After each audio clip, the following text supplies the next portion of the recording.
Budem ťa vyvyšovať, Bože môj kráľu, na večné veky dobrorečiť tvojmu menu. Budem ti dobrorečiť každý deň, na večné veky chváliť tvoje meno. Veľký je Hospodín a všetkej chvály hoden, jeho veľkosť sa nedá vystihnúť.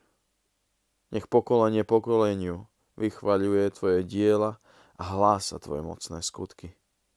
Chcem uvažovať o nádhere tvojej slávnej veleby, o tvojich predivných činoch.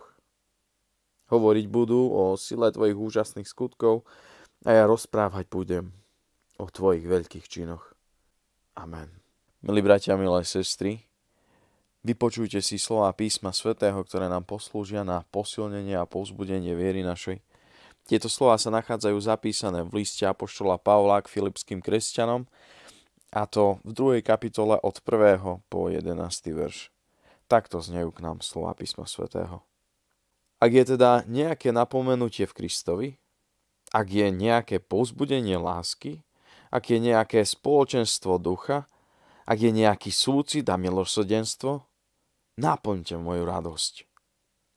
Zmýšľajte rovnako, majte rovnakú lásku, buďte jedna duša a jedna myseľ, nič nerobte z hašterivosti a márnej ctižiadosti, ale radšej v pokore iných pokladajte za hodnotnejších než seba.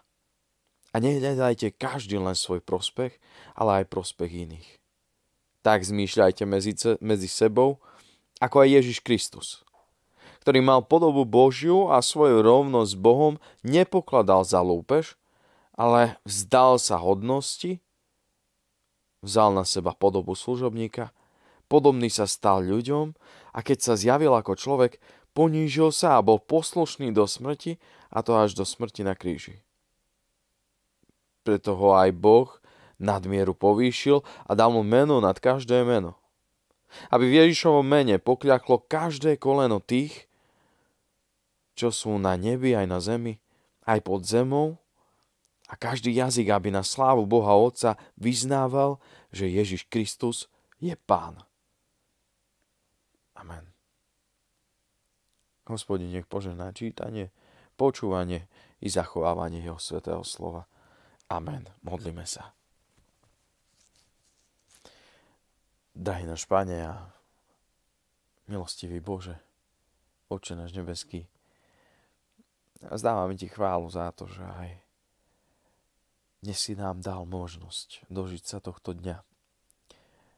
Vzdávame ti chválu za to, že v tebe môžeme uctievať Boha, ktorý je všemocný, ktorý je všemohúci, ktorý je všade prítomný, ktorý je nekonečný, ktorý je dokonalý, ktorý je láskavý, ktorý je milujúci, milosrdný a milostivý. Pane, chceme aj dnes ti vzdávať chválu za toto všetko. Chceme ti vzdávať chválu za to, že tú tvoju lásku, tú tvoju milosť, tú tvoju dobrotivosť môžeme pociťovať každý jeden deň. Môžeme zažívať každý jeden deň. Sme ti, Pane, vďační za všetky tie dobré dary, ktorými nás obdarúvaš.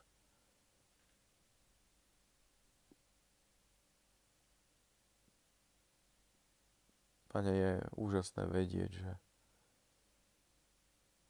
máme Boha, ktorý na nás nezabúda, ktorý je neustále pri nás, ktorý neustále počúva naše prosby, naše nariekanie, naše otázky. Pane, sme ti vďační za to, že ty na nás nezabúdaš, a sme ti vďační za to, že ty si nás nezavrhol, hoci by si mohol. Nie, ty si nás neodhodil preč, ty si nás neposunul na vedľajšiu koľaj. Ty si nás nenechal v tom hriechu, v tom mori hriechu, v ktorom sa každý jeden z nás nachádzame. Ale ty si nám zabezpečil záchranu. Ty si nám dal možnosť možnosť prijať tú milosť, ktorú Ty nám ponúkaš v Tvojom Synovi a našom Pánovi Ježišovi Kristovi.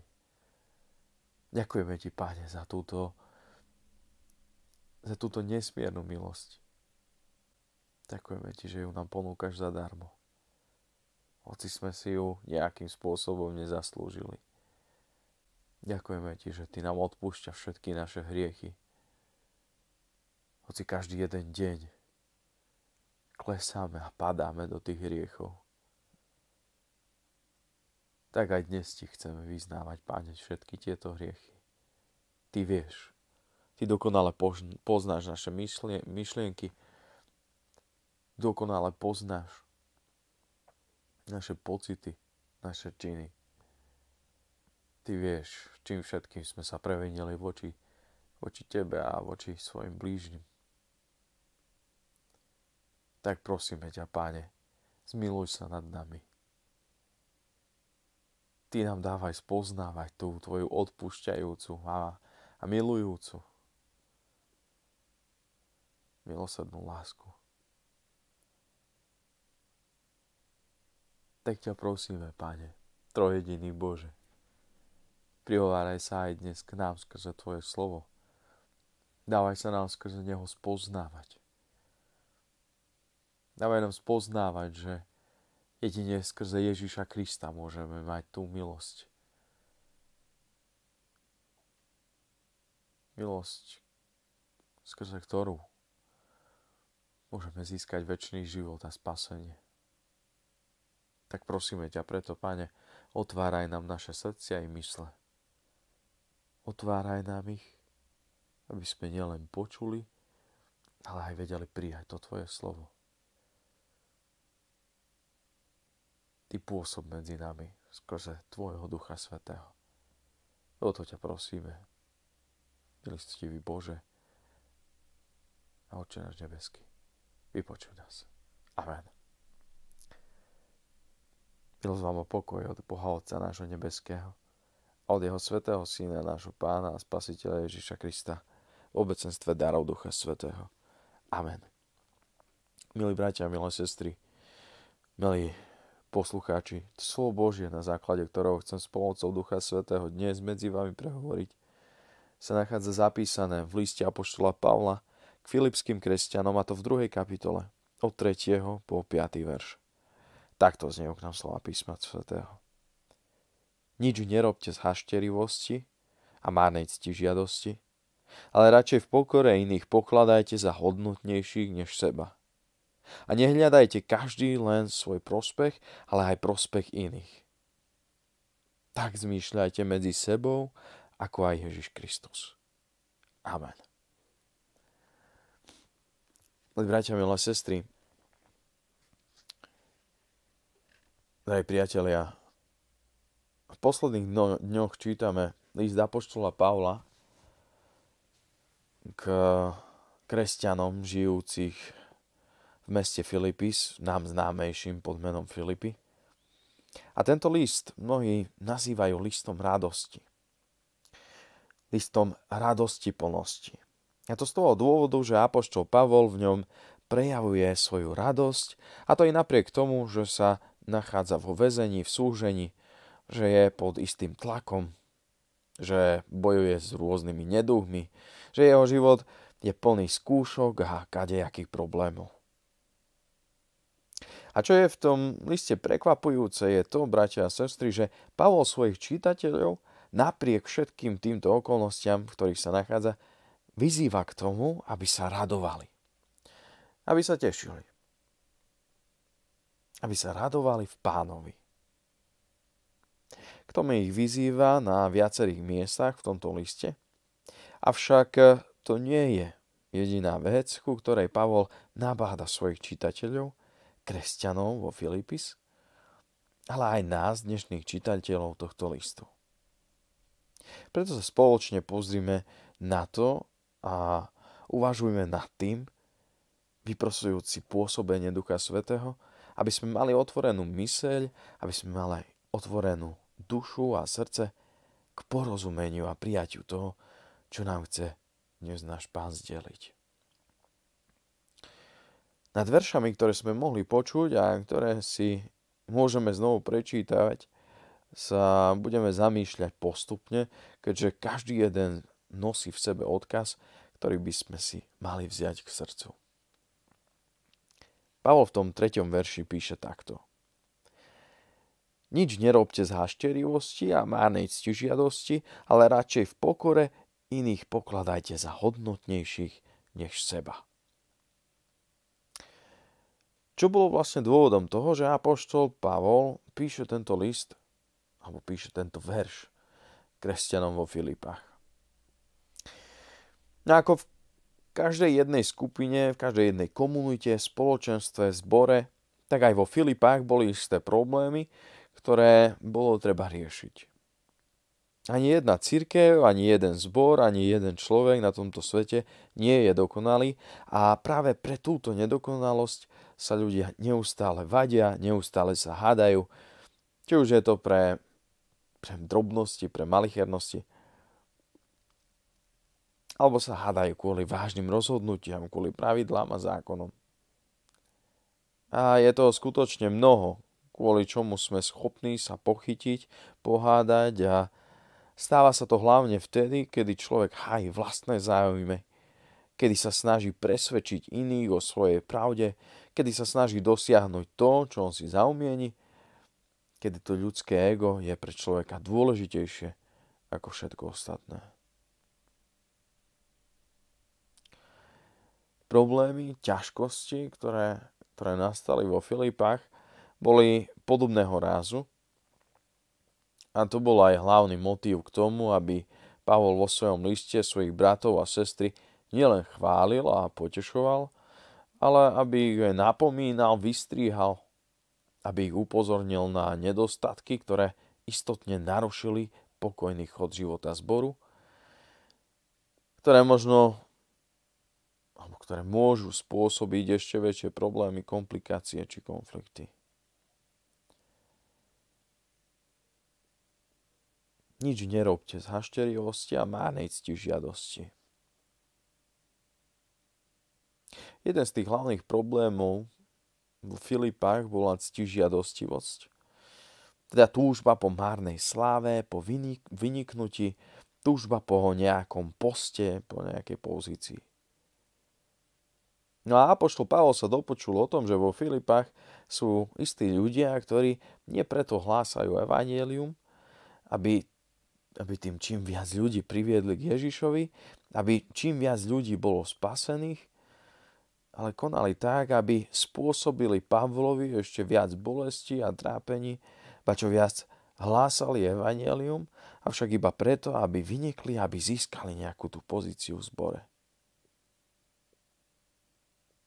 No a ak aspoň trochu poznáme dejiny rannej cirkvi, či už študijných kníh, či zo samotného písma, tak vieme, že cirkevné zbory boli vytvorené jednotlivými apoštolmi, ktorí chodili po krajoch, po mestách a hlásali evanjelium všade tam, kde to bolo potrebné.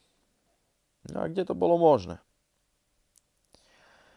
A nebolo to inak ani so zborom vo Filipách, ktorý založil sám apoštol Pavol. Avšak kvôli neblahým okolnostiam musel opustiť zbor a tým pádom vedenie spoločenstva prebrali ľudia, ktorí mali byť na to najkompetentnejší. Lenže nebolo tomu stále tak. V mnohých prípadoch sa stalo, že na tieto vedúce pozície zatúžili takí, ktorí na to nemali dostatok múdrosti, rozumnosti, spôsobilosti, trpezlivosti, rešpektu. Nemali dostatok skúsenosti, avšak mali nejaké tie ambície. Mali nejaké tie predstavy. Mali pred sebou to, že so získaním jedného z takéhoto postu budú podobní apoštolom či iným lídrom jednotlivých zborov. A toto ich hnalo vpred. Toto ich hnalo k tomu, aby všelijakými možnými ťahmi dosiahli to, čo si oni zaumienili. Túžili po sláve, po pocte, túžili potom, aby ľudia na nich hľadeli ako na dôležitých, ako ľudí, ktorí sú o čosi viac ako ostatní. Bratia a sestry, Tak ako tomu bolo vtedy, tak je tomu aj dnes. Lebo viete, my sme už raz takí. Že tá naša ľudská podstata, to naše ja, to naše ego, netúži po ničom inom, len aby bolo velebené, do neba vychválené. Aby si nás ľudia vážili, aby sme niečo znamenali, aby sme mali čím viac titulov pred menom a za menom. Aby ak sa vysloví naše meno, nech ho ľudia spájajú s nejakou tou funkciou. No a ak naše ja je podvyživené, tak v takom prípade pre nás nie je žiaden problém to, aby sme ho vykrmili nejakými takýmito podstami, titulmi a funkciami bez ohľadu na to, že ako ich dosiahneme. Stáva sa však, že táto naša ctižiadostivosť prináša viac škody ako úžitku a v mnohých prípadoch si to odnášajú naši najbližší. Je dôležité sa nad tým všetkým zamyslieť, bratia a sestry, a položiť si otázku, že či nám to za to všetko stojí. Že či je pre nás dôležitejšie hnať sa za titulmi a poctami, alebo to, aby náš manželský, rodinný a cirkevný život bol v poriadku. Pavol v tom 3. verši pokračuje tým, že ale radšej v pokore iných pokladajte za hodnotnejších než seba. A to by sme mali mať pred očami aj my, bratia a sestry. Lebo nieraz sa stane, že práve tá naša ctižiadostivosť nás doženie k tomu, že na iných pozeráme s takým nadhľadom, a myslím tým to, že po dosiahnutí istej pozície ostatných pokladáme pri najlepšom za bežných ľudí, ale čas od času na nich hľadíme ako na menej cenných, ako na spodinu, ako na tých, ktorí ničomu nerozumejú, nič nevedia, za nič nestoja. A apoštol Pavol práve na toto upozorňuje kresťanov vo Filipách, ale aj nás, aby sme takto nekonali, ale práve naopak. Iných by sme mali pokladať za dôležitejších, za hodnotnejších, za podstatnejších než seba. A to samozrejme neznamená to, že sa máme úplne zavrhnúť a nepoužívať vlastný rozum, avšak treba mať na pamäti tie kresťanské hodnoty. Prečo? No o tom píše Pavol aj v nasledujúcom verši. Nehľadajte každý len svoj prospech, ale aj prospech iných. Ak človek nemá pred očami kresťanské hodnoty, alebo na tieto hodnoty, ktoré veľmi dobre pozná, pozabudol, alebo posunul ich na vedľajšiu koľaj, ak si nespomenie na slova, na odpoveď pána Ježiša, kedy sa ho pýtajú, že ktoré je to veľké prikázanie, na odpoveď, ktorá znie takto, že milovať budeš pána, svojho Boha, celým srdcom, celou dušou a celou mysľou. To je veľké a prvé prikázanie a druhé je mu podobné.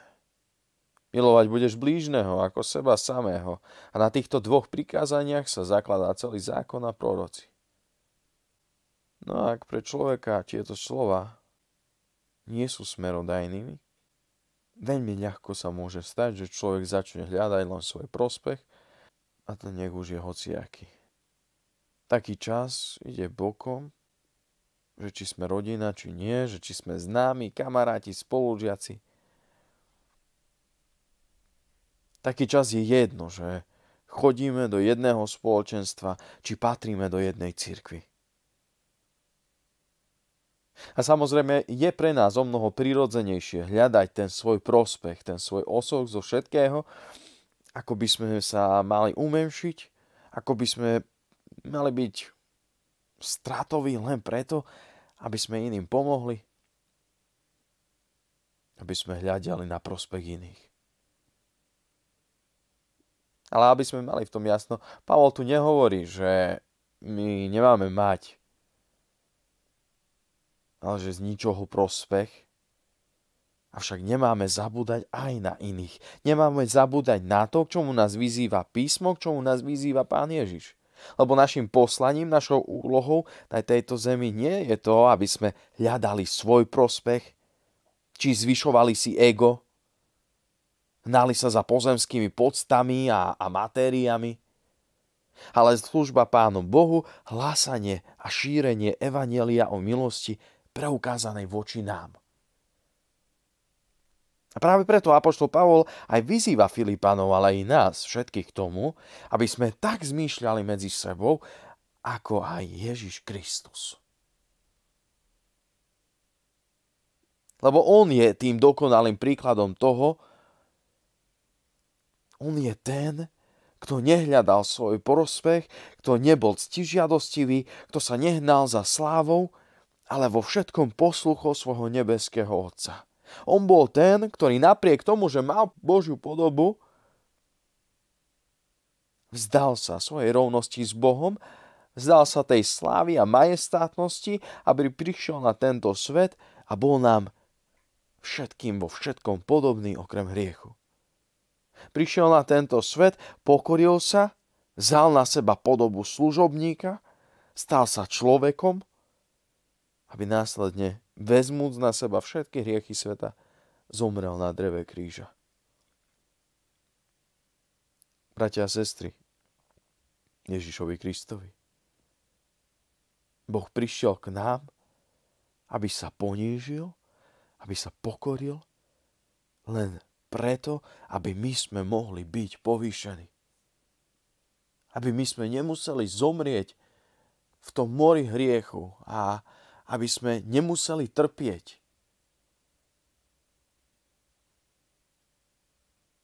Aby sme nešli do toho večného zatratenia.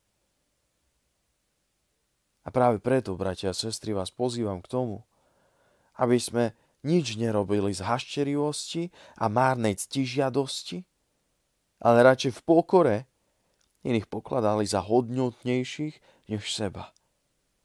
A nehľadali každý len svoj prospech, ale aj prospech iných. Preto tak zmýšľajme medzi sebou, ako aj Ježiš Kristus. Amen. Pane náš drahý a Otče náš nebeský, sme ti vďační za to, že aj dnes sme mohli počuť tvoje slova. Slová, ktorými nás chceš povzbudiť. Slová, ktoré sú prameňom vody života. Ďakujeme ti, Pane, že skrze tieto slová nás chceš vyučovať. Skrze tieto slová nás chceš sprevádzať týmto pozemským životom. Ďakujeme ti, že skrze tieto slova nás chceš upozorniť na jednotlivé hriechy, na naše prešľapy.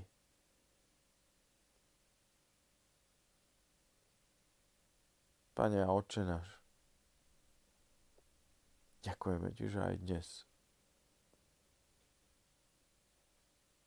sme mohli počuť tie slová, ktoré nás upozorňujú. Aby sme neboli ctižiadostiví, aby sme nehľadali svoj prospech, aby sme nehľadali tú márnu slávu na tejto zemi, ale aby sme boli ako Ježiš Kristus. Aby sme zmýšľali tak, ako on. Ako Ježiš, ktorý sa ponížil kvôli nám. Ktorý prišiel na túto zem, aby zomrel kvôli našim hriechom. On si nezasluhoval tú smrť. Nemal byť prečo ukrižovaný, nemal byť prečo trestaný. Nemal prečo zomrieť, veď bol úplne bez hriechu. Ty však, Pane, preto, lebo ty si nás miloval, zoslal si ho na túto zem, aby vzal na seba každý jeden hriech tohto sveta. Aby vzal na seba naše hriechy.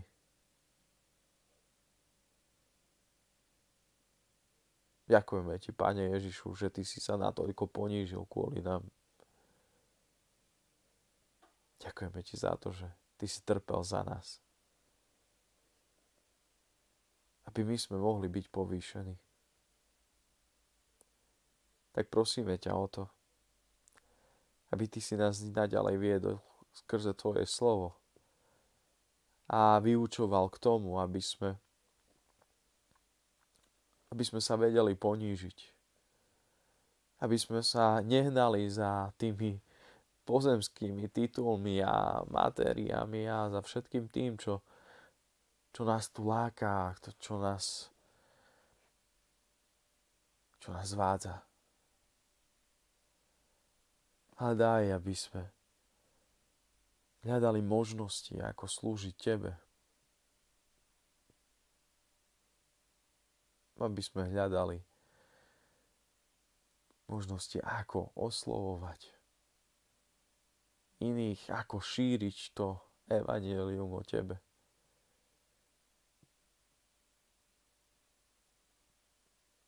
O našom Spasiteľovi. Tak prosíme ťa, Pane, ty nám pomáhaj. Pomáhaj nám i naďalej.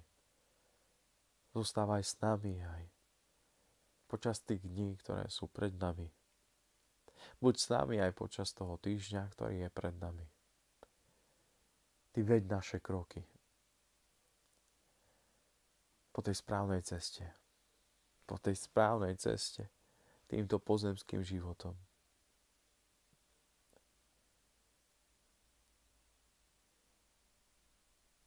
Veď ty si, Pane Ježišu, tá cesta, pravda i život. Tak daj, aby sme skrze teba vedeli prísť ku nášmu Bohu Otcovi. Prosíme ťa, trojjediný Bože, vypočuj nás. Amen. Otče náš, ktorý si v nebesiach, posväť sa meno Tvoje, príď kráľovstvo Tvoje, buď vôľa Tvoja ako v nebi, tak i na zemi. Chlieb náš každodenný daj nám dnes a odpusť nám viny naše, ako aj my odpúšťame vinníkom svojim. A neuveď nás do pokušenia, ale zbav nás zlého, lebo Tvoje je kráľovstvo, i moc, i sláva, až na veky. Amen. Radujte sa v Pánovi vždy. Opakujem, radujte sa. Vaša dobrotivosť nech je známa všetkým ľuďom. Pán blízko.